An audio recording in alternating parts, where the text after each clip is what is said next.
Hello dear student, welcome to Raja classes. In this video I am going to teach you about current affairs of January month. तो जनवरी month का current affairs पे इस video में discuss किया जाएगा। तो ये पार्ट 1 वीडियो है, क्लियर है। तो बिकॉज कि बहुत सारा जनवरी मंथ में क्वेश्चन है तो बहुत लंबा वीडियो हो जाता है, इसीलिए मैं इस जनवरी मंथ को 2 पार्ट में बांट दिया हूँ। तो शुरू करते हैं। मैं पहले बता दूं कि करेंट अफेयर्स बहुत ही इम्पोर्टेंट टॉपिक होता है किसी भी एग्ज़ाम के प्रिपरेशन के लिए। बिकॉज़ कि आप जानते हैं कि हर एग्ज़ाम में कम से कम 10 से 20 क्वेश्चन हर एग्ज़ाम में करंट अफेयर्स पूछा जाता है। और आजकल के एग्ज़ाम का जो ट्रेंड बना हुआ है, जनरल अवेयरनेस भी करंट अफेयर्स से रिलेट करके पूछा जाता है। इसीलिए करंट अफेयर्स बहुत ही ज़्यादा इम्पोर्टेंट टॉपिक होता है किसी भी एग्ज़ाम को क्रैक करने के लिए। सो करंट अफेयर्स को पढ़ना बहुत ही ज़्यादा इम्पोर्टेंट है, क्लियर है। तो इसमें मैं क्या किया हूँ कि टॉपिक वाइज वीडियो को बनाया हूँ, स्लाइड को बनाया हूँ। तो सबसे पहला जो टॉपिक है वो है केंद्र व राज्यों के फैसले से रिलेटेड। तो पहला जो क्वेश्चन है वो है शिक्षा मंत्रालय ने कितनी उम्र के छात्रों को कोचिंग सेंटर में प्रवेश पर प्रतिबंध लगाया। तो ये क्वेश्चन जो है शिक्षा मंत्रालय के द्वारा फैसला लिया गया था, उससे रिलेटेड क्वेश्चन है। तो इसका आंसर होगा ऑप्शन नंबर बी, 16 वर्ष से कम। तो याद रखना है कि शिक्षा मंत्रालय के द्वारा 16 वर्ष से कम उम्र के छात्रों को कोचिंग सेंटर में प्रवेश पर प्रतिबंध लगाया, क्लियर है। नेक्स्ट क्वेश्चन है कि नीति आयोग की रिपोर्ट के अनुसार 2013-14 से 2022-23 यानी 9 वर्षों के दौरान कितने लोग बहुआयामी गरीबी से बाहर निकले। इस क्वेश्चन का आंसर होगा ऑप्शन नंबर सी, यानी 24.82 करोड़ लोग, क्लियर है। तो आई होप कि ये स्लाइड आपको क्लियर हो गया होगा। नेक्स्ट क्वेश्चन है जो कि झारखंड सरकार से रिलेटेड है। तो झारखंड सरकार ने जनवरी 2024 में कितने जिलों के 158 ब्लॉक को सूखाग्रस्त घोषित किया। तो इस क्वेश्चन का आंसर होगा ऑप्शन नंबर डी, 17, क्लियर है। तो 17 जिले के 158 ब्लॉक को सूखाग्रस्त घोषित किया गया था झारखंड सरकार के द्वारा, क्लियर है। नेक्स्ट है जो कि मोस्ट इम्पोर्टेंट क्वेश्चन है, ये एग्जाम में जरूर पूछा जा सकता है। तो क्वेश्चन है कि अयोध्या एयरपोर्ट का नया नाम बताएं। तो अयोध्या एयरपोर्ट का जो नया नाम है वो है ऑप्शन नंबर बी, महर्षि वाल्मीकि इंटरनेशनल एयरपोर्ट। तो याद रखना है कि अयोध्या एयरपोर्ट का नया नाम है महर्षि वाल्मीकि इंटरनेशनल एयरपोर्ट। ये क्वेश्चन इम्पोर्टेंट इसलिए बन जाता है, या फिर आप कह सकते हैं कि एग्जाम में इसलिए पूछा जाएगा क्योंकि ये राम मंदिर से रिलेटेड है क्वेश्चन। यानी राम मंदिर आपको पता है कि अयोध्या में है, तो अयोध्या एयरपोर्ट की बात हो रहा है। तो इट मे बी के एग्जाम में ये क्वेश्चन पूछा जा सके, क्लियर है।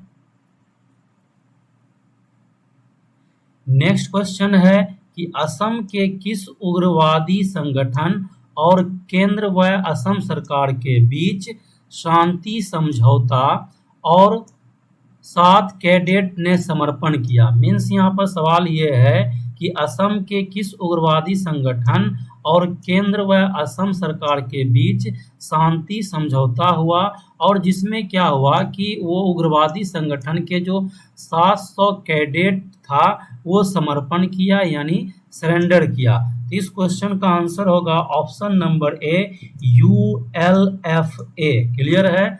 तो सवाल अगर पूछा जाएगा कि ULFA का फुल फॉर्म क्या होता है, तो ULFA का फुल फॉर्म होता है United liberation front of Assam, clear है। तो आपको फुल फॉर्म भी याद रखना है बिकॉज कि इट में भी कहीं फुल फॉर्म पूछा जा सके, क्लियर है।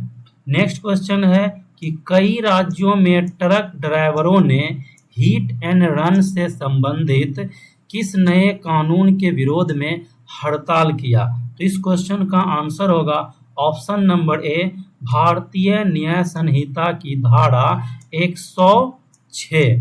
क्लियर है?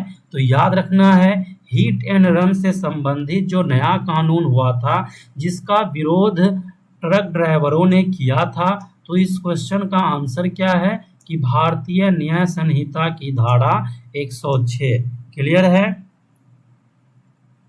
नेक्स्ट क्वेश्चन है कि गृह मंत्रालय ने गायक सिद्धू मूसेवाला की हत्या के कथित मास्टरमाइंड गोल्डी बराड़ को किस कानून के तहत आतंकवादी घोषित किया?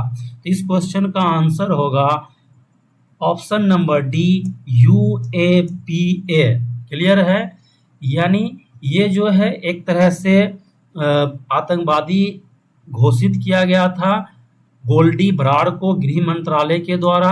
तो ये आपको याद रखना जरूरी है, बिकॉज कि ये सवाल जो है पॉलिटिक्स रिलेटेड है, तो इट मे बी कि इसका फुल फॉर्म भी पूछ दे। ठीक, क्लियर है? तो इसका फुल फॉर्म होता है unlawful activities of prevention act. Clear है? तो याद रखना है कि सिद्धू मूसेवाला की हत्या के संबंध में जो गोल्डी बराड़ को आतंकवादी घोषित किया गया है, वो UAPA के तहत किया गया। क्लियर है? नेक्स्ट है कि गृह मंत्रालय ने किस कानून के तहत मुस्लिम लीग जम्मू कश्मीर यानी मसरत आलम गुट को गैर कानूनी संगठन घोषित किया? इस क्वेश्चन का भी आंसर होगा ऑप्शन नंबर डी, यानी UAPA। क्लियर है? तो आपको पता होगा कि जब आप पॉलिटी में फंडामेंटल राइट्स पढ़ते हैं तो उसमें ये सारा चीज़ पढ़ने को मिलता है, जैसे पोटा, टाडा, UAPA। क्लियर है? तो ये थोड़ा सा आप कह सकते हैं कि ये करंट अफेयर्स पॉलिटी से आप रिलेट कर सकते हैं। क्लियर है? नेक्स्ट अब जो टॉपिक है वो नियुक्ति से रिलेटेड है। क्लियर है? तो यहाँ सवाल है कि केंद्र सरकार ने 16वें फाइनेंस कमीशन यानी वित्त आयोग का चेयरमैन किसे नियुक्त किया? आपको पता होगा कि अभी तक 15वें फाइनेंस कमीशन था, जिसके जो चेयरमैन थे वो NK सिंह थे, यानी 15वें जो वित्त आयोग था उसके जो चेयरमैन थे वो NK सिंह थे। लेकिन यहाँ पर सवाल है 16वें फाइनेंस कमीशन से, तो 16वें फाइनेंस कमीशन का जो चेयरमैन नियुक्त किया गया है वो है डॉक्टर अरविंद पनघटिया। क्लियर है? तो याद रखना है कि डॉक्टर अरविंद पनघटिया को 16वें फाइनेंस कमीशन का चेयरमैन नियुक्त किया गया है। क्लियर है? नेक्स्ट है कि केंद्र सरकार ने 16वें फाइनेंस कमीशन यानी वित्त आयोग का सेक्रेटरी किसे नियुक्त किया? इस क्वेश्चन का आंसर होगा option number D, Ritwik Ranjanam Pandey. Clear है? तो आई होप कि ये स्लाइड आपको क्लियर हो गया होगा। नेक्स्ट है कि महाराष्ट्र की पहली महिला पुलिस महानिदेशक यानी DGP कौन बनी? DGP का फुल फॉर्म होता है डायरेक्टर जनरल ऑफ पुलिस। ये पद जो होता है कि किसी भी राज्य का पुलिस डिपार्टमेंट का सबसे बड़ा पद होता है, पूरे राज्य के पुलिस डिपार्टमेंट का ये DGP हेड होता है।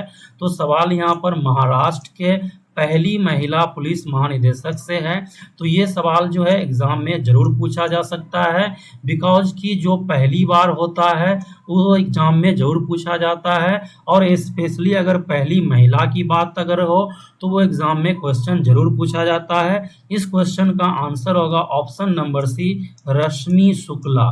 क्लियर है?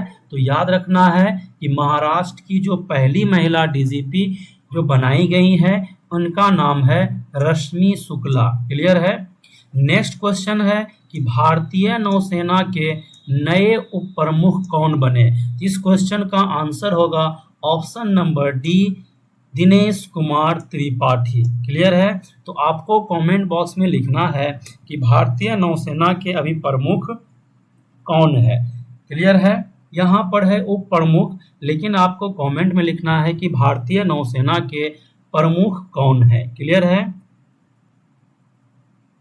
नेक्स्ट है कि राष्ट्रपति ने राष्ट्रीय कानूनी सेवा प्राधिकरण यानी नालसा का कार्यकारी अध्यक्ष किसे नियुक्त किया? तो इस क्वेश्चन का आंसर होगा option number B, justice Sanjiv Khanna. Clear है? तो याद रखना है, जस्टिस संजीव खन्ना को राष्ट्रीय कानूनी सेवा प्राधिकरण के कार्यकारी अध्यक्ष के रूप में नियुक्त किया गया है राष्ट्रपति द्रौपदी मुर्मू के द्वारा। क्लियर है? नेक्स्ट है कि विदेश मंत्रालय यानी फाइनेंस मिनिस्ट्री के नए प्रवक्ता का नाम बताएं। यानी सवाल ये है मेनली कि विदेश मंत्रालय के नए प्रवक्ता कौन बने हैं? इस क्वेश्चन का आंसर होगा option number D, Randhir Jaiswal. Clear है? आपको पता होगा कि इनसे पहले अरिंदम बागची विदेश मंत्रालय के नए प्रवक्ता थे, विदेश मंत्रालय के प्रवक्ता थे। अब जो नए प्रवक्ता बने हैं इनका नाम है रणधीर जायसवाल। क्लियर है? नेक्स्ट क्वेश्चन है जो कि वायरस से रिलेटेड है, वायरस और बीमारी से यह टॉपिक है। तो इसमें एक ही क्वेश्चन जनवरी में बना था। क्लियर है? तो इसीलिए यहाँ पर एक ही क्वेश्चन है वायरस और बीमारी से। तो किस राज्य सरकार ने एंटीबायोटिक्स के अत्यधिक उपयोग को रोकने के लिए ऑपरेशन अमृत शुरू किया? क्लियर है? इस क्वेश्चन का आंसर होगा ऑप्शन नंबर बी यानी केरल। क्लियर है? तो याद रखना है, केरल सरकार के द्वारा अत्यधिक एंटीबायोटिक के उपयोग को रोकने के लिए ऑपरेशन अमृत चलाया गया।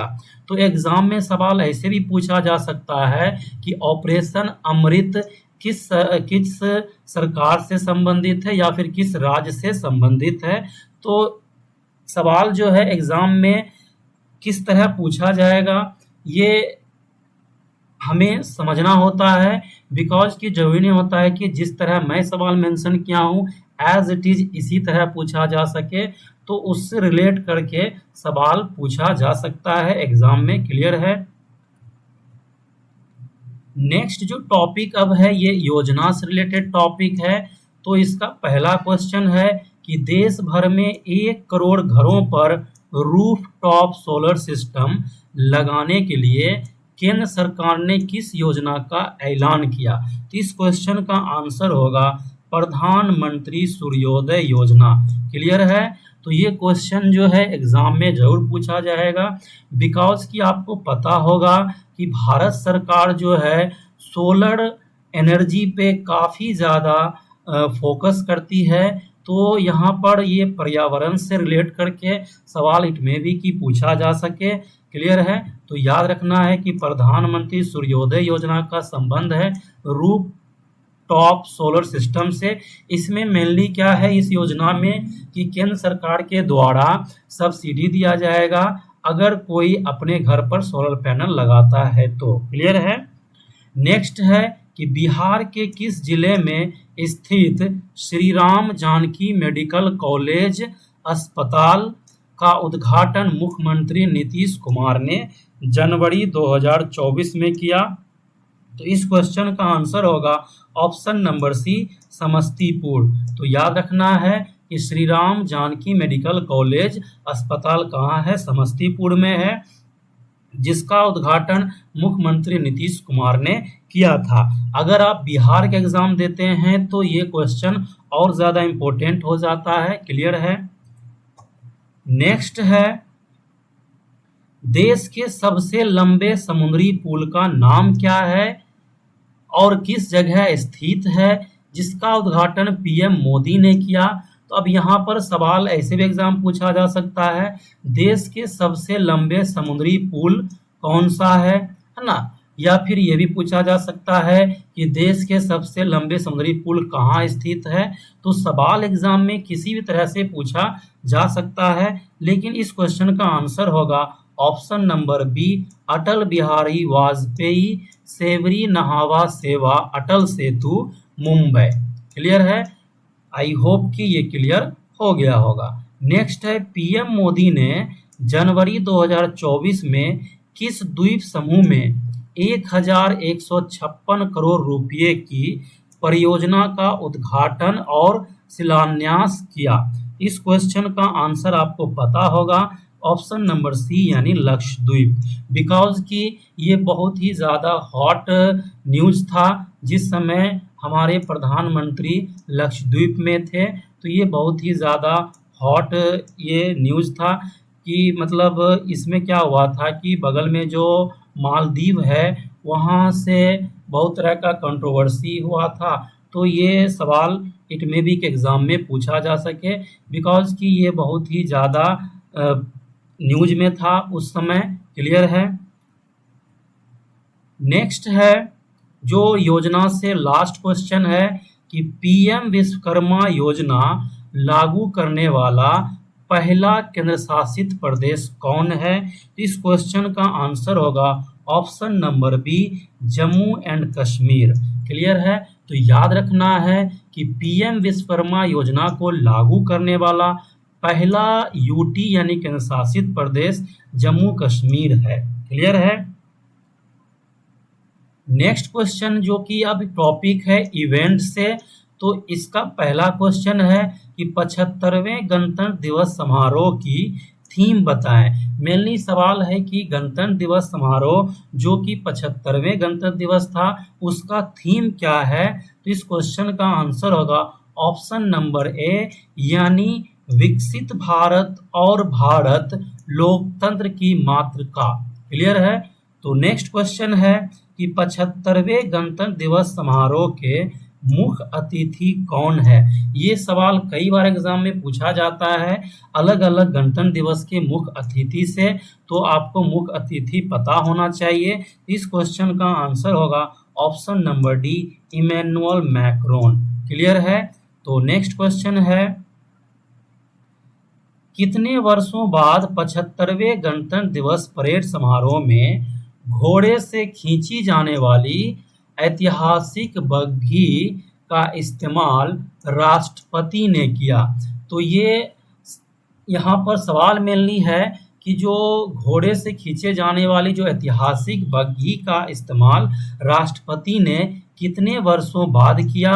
तो ये जो बग्घी है अगर आप नहीं जानते हैं ये मेनली एक टांगा गाड़ी की तरह होता है, यानी वो घोड़े से खींचे जाने वाली ये गाड़ी है ना। तो मैं इसका फोटो यहाँ पे लगा दूंगा। क्लियर है। तो आप वो देख के समझ जाएंगे कि बग्घी क्या है। बट इससे रिलेटेड एक इंटरेस्टिंग कहानी ये है कि जब देश का बंटवारा हो रहा था यानी जब पाकिस्तान देश बन रहा था तो उस समय क्या था कि अलग अलग चीज़ों का भी बंटवारा हो रहा था। तो ये जो बग्घी था जो घोड़े से खींची जाती थी वो एक बच गया था। तो उसमें क्या हुआ था कि विवाद ना हो तो इसलिए क्या हुआ टॉस के माध्यम से ये डिसाइड किया गया कि ये बग्घी किस देश को मिलेगा। तो अगर इंडिया में अभी है तो आप समझ सकते हैं कि उस समय टॉस इंडिया ने जीता था। क्लियर है। तो थोड़ा सा ये इंटरेस्टिंग कहानी आपको याद रखना है कि भारत ने टॉस जीता था इसलिए आज ये बग्घी हमारे पास है। तो इस क्वेश्चन का आंसर होगा 40 वर्ष यानी ऑप्शन नंबर डी। तो अगर सवाल ये पूछा जाएगा कि लास्ट टाइम कब इस्तेमाल किया गया तो आप अगर 1924 में माइनस करेंगे 2024 में अगर माइनस करेंगे आप 2024 में अगर 40 साल माइनस करेंगे तो आंसर आपको आएगा 1984। तो याद रखना है कि लास्ट टाइम जो इस्तेमाल किया गया था इस बग्घी का वो 1984 में किया गया था और अब जो किया गया है वो 2024 में किया गया है राष्ट्रपति द्रौपदी मुर्मू के द्वारा। क्लियर है। नेक्स्ट क्वेश्चन है कि 75वें गणतंत्र दिवस समारोह में किस विदेशी सेना ने भी कर्तव्य पथ पर परेड में हिस्सा लिया। इस क्वेश्चन का आंसर होगा option number B France. Clear है। तो फ्रांस के जो प्रमुख हैं इमैनुअल मैक्रोन वही 75वें गणतंत्र दिवस के अतिथि थे। तो आप उससे रिलेट करके इस क्वेश्चन का आंसर याद रख सकते हैं। क्लियर है। नेक्स्ट है कि 75वें गणतंत्र दिवस पर पहली बार तीनों सेनाओं की ओर से तीनों सेनाओं के ऑल वीमेन मार्चिंग दस्ते का नेतृत्व किसने किया? ये क्वेश्चन एग्जाम में जरूर छपेगा, बिकॉज कि भारत में पहली बार ऐसा हुआ कि गणतंत्र दिवस के परेड में महिला सेनाओं भाग लिए, है ना। तो इसीलिए ये सवाल एग्जाम में जरूर पूछा जाएगा। यहाँ सवाल पूछा जा रहा है कि ऑल वीमेन मार्चिंग दस्ते का नेतृत्व किसने किया? इस क्वेश्चन का आंसर होगा ऑप्शन नंबर डी, कैप्टन संध्या। क्लियर है? तो याद रखना है, कैप्टन संध्या ने 75वें गणतंत्र दिवस समारोह का जो ऑल इंडिया वीमेन मार्चिंग दस्ता था उसका नेतृत्व इन्होंने किया था। क्लियर है? नेक्स्ट क्वेश्चन जो कि 75वें गणतंत्र दिवस से ही है कि कर्तव्य पथ पर कितने राज्यों, केंद्र शासित प्रदेशों और मंत्रालयों की झांकियों ने हिस्सा लिया? इस क्वेश्चन का आंसर होगा ऑप्शन नंबर ए, यानी 16 राज्य और यूटी और 9 मंत्रालय। क्लियर है? तो आई होप कि ये स्लाइड आपको क्लियर हो गया होगा। अगर आप कोई भी स्लाइड का स्क्रीनशॉट लेना चाहते हैं तो वो आप स्क्रीनशॉट ले सकते हैं, बिकॉज कि रिवीजन करने में आसान होता है और सभी स्लाइड में रेड कलर से आंसर मेंशन है, तो आपको इजी होगा रिवीजन करने में। या फिर आप जो हैं नेक्स्ट टाइम भी वीडियो को बार बार देखें। इससे क्या होता है कि आपको बिना याद किए इजीली आपको सारा करंट अफेयर्स याद हो जाएगा। और ये जो मैं करंट अफेयर्स का सीरीज शुरू किया हूँ अभी जनवरी मंथ का है, नेक्स्ट फिर फरवरी मंथ का भी मैं वीडियो डालूंगा, मार्च का भी डालूंगा। बट अगर आप लोग का अगर आप लोग चाहते हैं कि करंट अफेयर्स डेली बेसिस पर भी डाला जाए तो आप कमेंट बॉक्स में ज़रूर मेंशन करें, उसके बाद मैं डेली बेसिस पर भी करंट अफेयर्स बनाऊंगा। क्लियर है? फिलहाल अभी मैं मंथली बेसिस पे बना रहा हूं। ओके। नेक्स्ट क्वेश्चन है कि एशिया का सबसे बड़ा विमानन एक्सपो विंग इंडिया 2024 यानी विंग इंडिया 2024 कहाँ आयोजित हुआ था? तो इस क्वेश्चन का आंसर होगा option number C, Hyderabad. Clear है? तो याद रखना है विंग्स इंडिया 2024 जो इवेंट हुआ था वो हैदराबाद में हुआ था। क्लियर है? नेक्स्ट क्वेश्चन है कि 9वां पक्के पागा हॉर्नबिल फेस्टिवल किस राज्य में जनवरी 2024 में आयोजित हुआ? इस क्वेश्चन का आंसर होगा option number D, Arunachal Pradesh. Clear है? तो याद रखना है कि अरुणाचल प्रदेश में 9वां पक्के पागा हॉर्नबिल फेस्टिवल हुआ था जनवरी 2024 में। क्लियर है?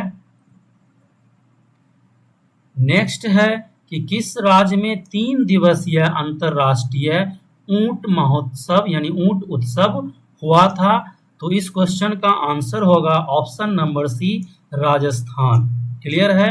नेक्स्ट है कि गांधीनगर में vibrant Gujarat global investor summit के 10वें संस्करण का उद्घाटन किसने किया?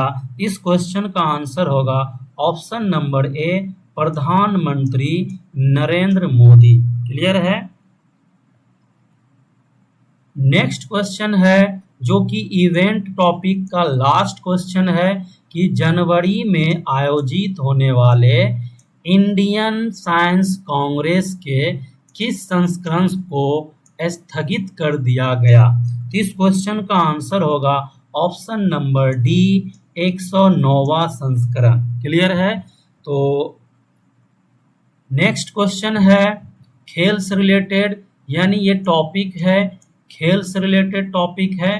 तो पहला क्वेश्चन है कि मेघालय गेम्स के 5वें संस्करण का उद्घाटन किसने किया? इस क्वेश्चन का आंसर होगा ऑप्शन नंबर ए, राष्ट्रपति द्रौपदी मुर्मू। क्लियर है? तो याद रखना है राष्ट्रपति द्रौपदी मुर्मू के द्वारा मेघालय गेम्स का उद्घाटन किया गया था। क्लियर है?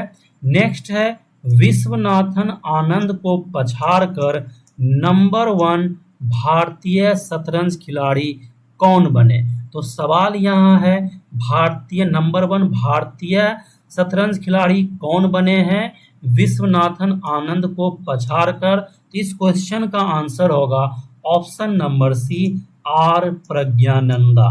क्लियर है? आई होप कि ये क्वेश्चन आपको क्लियर हो गया होगा।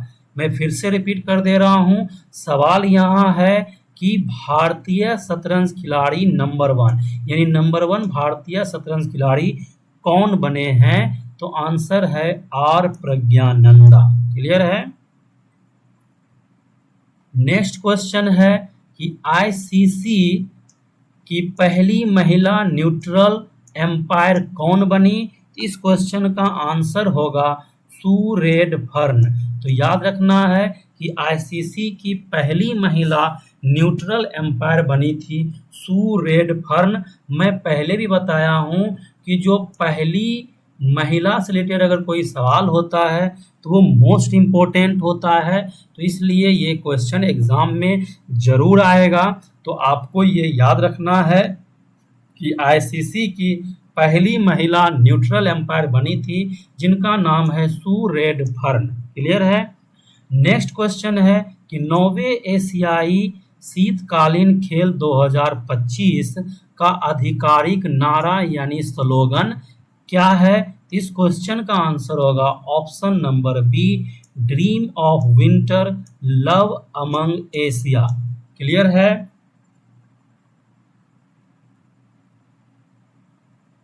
नेक्स्ट क्वेश्चन है 9वें एशियाई शीतकालीन खेल 2025 का शुभंकर क्या है? इस क्वेश्चन का आंसर होगा ऑप्शन नंबर डी बिन बिन और नीनी। तो कई बार बहुत अलग अलग खेल का शुभंकर पूछा जाता है एग्जाम में, तो इसलिए आपको शुभंकर भी याद रहना चाहिए अलग अलग खेलों का। तो यहाँ एशियाई शीतकालीन खेल का शुभंकर है, तो इसका आंसर है बिन बिन नीनी। क्लियर है? नेक्स्ट क्वेश्चन है किस राज्य सरकार ने जनवरी 2024 में पहली बार अलग खेल विभाग बनाया? इस क्वेश्चन का आंसर होगा बिहार। तो याद रखना है कि बिहार सरकार ने जनवरी 2024 में पहली बार खेल विभाग बनाया। मैं यहाँ पर कुछ एक्स्ट्रा फैक्ट आपको बता देता हूँ कि विभाग राज्य में होता है। क्लियर है? राज्य में विभाग कहा जाता है, लेकिन केंद्र में मंत्रालय कहा जाता है। तो याद रखना है कि केंद्र में क्या कहा जाता है? मंत्रालय। क्लियर है? जैसे अगर यही केंद्र की बात किया जाएगा तो वहाँ कहा जाएगा खेल मंत्रालय यानी स्पोर्ट मिनिस्ट्री। क्लियर है? लेकिन राज्य में अगर कोई भी है जैसे खेल विभाग, उसी तरह शिक्षा विभाग, इसी तरह गृह विभाग होता है, लेकिन राज्य में ही यानी राज्य में विभाग होता है, लेकिन केंद्र में क्या होता है जैसे कि गृह मंत्रालय आप जानते होंगे। तो याद रखना है कि केंद्र में मंत्रालय होता है लेकिन राज्य में विभाग होता है। यही डिफरेंस है केंद्र और राज्य में इस कॉन्टेक्स्ट में। क्लियर है? नेक्स्ट है इंडियन ओलंपिक एसोसिएशन के नए सीईओ कौन बने? सीईओ यानी चीफ एग्जीक्यूटिव ऑफिसर। क्लियर है? तो इस क्वेश्चन का आंसर होगा option number C Raghuram Iyer. Okay, next question है रिकॉर्ड 5वीं बार विश्व रैपिड शतरंज चैंपियनशिप पुरुष खिलाड़ी यानी यहाँ सवाल पूछा जा रहा है कि रिकॉर्ड 5वीं बार विश्व रैपिड शतरंज चैंपियनशिप जो कि पुरुष का था उस मतलब ये कौन से खिलाड़ी ने जीता है? इस क्वेश्चन का आंसर होगा मैग्नस कार्लसन। क्लियर है? तो याद रखना है मैग्नस कार्लसन ने 5वीं बार विश्व रैपिड शतरंज चैंपियनशिप जीता है। तो आपको कमेंट बॉक्स में लिखना है कि मैग्नस कार्लसन का संबंध किस देश से है, बिकॉज कि अलग अलग प्लेयर्स का से सवाल बनता है कि वो किस देश से संबंध रखते हैं, है ना। या फिर कई बार सवाल ये बनता है कि जैसे पूछा जा सकता है कि मैग्नस कार्लसन का संबंध किस खेल से है। तो जो भी फेमस इंटरनेशनल प्लेयर हैं या फिर जो भी फेमस नेशनल प्लेयर है उसके बारे में आपको डिटेल जानकारी रहना चाहिए कि वो किस देश से संबंध रखते हैं। जैसे अगर इंटरनेशनल प्लेयर है तो आपको पता रहना चाहिए कि वो किस देश से संबंध रखते हैं और वो किस खेल से संबंध रखते हैं। लेकिन अगर नेशनल प्लेयर है तो आपको ये ध्यान रखना होगा कि वो किस खेल से संबंध रखते हैं और वो किस राज्य से संबंध रखते हैं। क्लियर है? आई होप कि ये क्लियर हो गया होगा। नेक्स्ट है विश्व रैपिड शतरंज चैंपियनशिप, जो कि महिला वाला था, कि किस खिलाड़ी ने गोल्ड मेडल जीता। इस क्वेश्चन का आंसर होगा अनास्तासिया बोडनारुक। क्लियर है? तो सवाल एग्जाम में ऐसे भी पूछा जा सकता है कि अनास्तासिया बोडनारुक का संबंध किस खेल से है। तो एग्जाम में जरूरी नहीं है कि एज इट इज, जैसे यहाँ मैं क्वेश्चन मेंशन किया हूँ कि एज इट इज ऐसे ही पूछा जा सके। एग्जाम में किसी भी तरह से घुमाकर सवाल बन सकता है। क्लियर है? मैं पहले ही बताया हूँ कि करेंट अफेयर से ही रिलेट करके जनरल अवेयरनेस पूछा जाता है एग्जाम में। ओके, इसीलिए करेंट अफेयर्स मोस्ट इम्पोर्टेंट होता है किसी भी एग्जाम को क्रैक करने के लिए। आई थिंक कि आपको ये समझ में आया होगा कि करेंट अफेयर्स कितना ज़्यादा इम्पोर्टेंट होता है। ओके, नेक्स्ट है कि विश्व रैपिड शतरंज चैंपियनशिप, जो कि महिला का चैंपियनशिप था, कि भारतीय खिलाड़ी कोनेरू हम्पी ने कौन सा मेडल जीता। तो इस क्वेश्चन का आंसर होगा ऑप्शन नंबर सी, सिल्वर। तो याद रखना है, भारतीय खिलाड़ी कोनेरू हम्पी कौन सा मेडल जीती हैं? Silver medal. किस खेल में? विश्व रैपिड शतरंज चैंपियनशिप में। क्लियर है? तो सवाल एग्जाम में ये भी पूछा जा सकता है कि कोनेरू हम्पी का संबंध किस खेल से है। तो एग्जाम में किसी भी तरह से सवाल बन सकता है। क्लियर है? तो इसी के साथ ये वीडियो समाप्त होता है। तो नेक्स्ट वीडियो का आप वेट करें, जो कि पार्ट 2 वीडियो होगा जनवरी मंथ का, बिकॉज कि अभी बहुत सारा क्वेश्चन है जनवरी मंथ में। तो आप ये सीरीज को फॉलो करें, आप ये सीरीज देखें, है ना, जो कि मैं करंट अफेयर्स का सीरीज शुरू किया हूँ। और बाकी और भी और भी टॉपिक्स पर इस चैनल पे बहुत सारा वीडियो ऑलरेडी अपलोड किया जा चुका है। जैसे कि अगर आप बिहार से संबंध रखते हैं तो बिहार में अगर आप बीएड एग्ज़ाम देते हैं तो उसका जो भी प्रीवियस ईयर क्वेश्चन है वो ऑलरेडी अपलोड कर दिया गया है। तो आप चैनल में जाकर प्लेलिस्ट, बिहार एग्ज़ाम प्लेलिस्ट होगा, वहाँ से आप सारा वीडियो देख सकते हैं। क्लियर है? बाकी और भी बहुत सारा वीडियो डाला जा चुका है, तो आप बने रहें इस चैनल से, आपका तैयारी बहुत ही बेस्ट होगा। Okay, thank you, have a nice day, take care.